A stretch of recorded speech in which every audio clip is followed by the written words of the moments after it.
আতঙ্কিত হবেন না, আতঙ্ক ছড়াবেন না।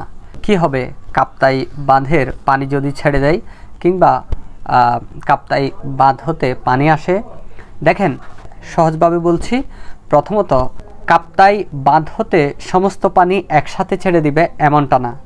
16টি গেট দিয়ে 6 ইঞ্চি পরিমাণ পানি তারা ছাড়বেন। তবে তাদের চাহিদার যে পরিমাণ পানি বিদ্যুৎ উৎপাদনের জন্য লাগে ঠিক তার সমপরিমাণ তার চাইতে কিছু কম পানি তারা রেখে দিবেন, অর্থাৎ সব পানি একসাথে ছেড়ে দিবেন না।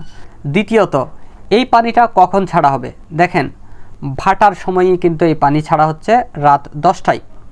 দেখেন, এখন প্রায় ভাটার সময়, সো ভাটা হচ্ছে এবং এই ভাটার সময়ই কিন্তু এই পানি ছাড়া হচ্ছে। এটি একটি বুদ্ধিদীপ্ত এবং ভালো একটি যুগ। আমরা জানি 7 ঘন্টা ভাটা হয় এবং 5 ঘন্টা জোয়ার হয়, অর্থাৎ দিনে রাতে 2টা জোয়ার 2টা ভাটা। আপনারা জানেন কাপ্তাই হ্রদের পানি কর্ণফুলীতে পড়বে, আর কর্ণফুলীর পানিগুলা গিয়ে বঙ্গোপসাগরে পতিত হয়। আমরা সকলেই জানি, বা যারা জানি না তারা জেনে নেন।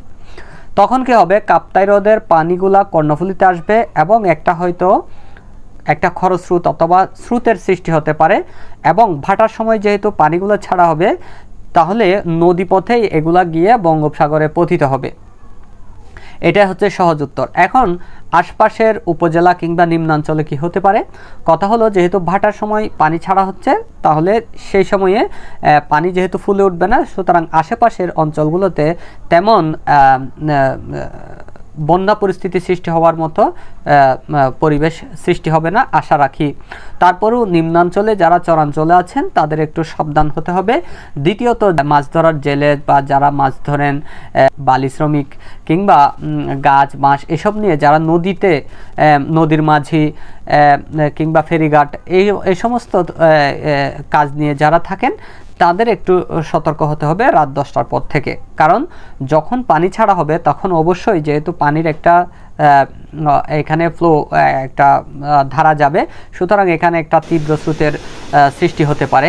এটাই হচ্ছে যে মূলত প্রভাব। আর দ্বিতীয়ত কথা, ভাটা হতে হতে আমাদের দেখা যাবে যে কিছু পানি আমাদের এই নদী পথেই এগুলা সরে গেছে এবং হয়তো পরবর্তী জোয়ারের সময় একটু পানি বেশি হতে পারে, এটা ধারণা করা হচ্ছে। এটাই হচ্ছে সার্বিক একটা ফলাফল হতে পারে।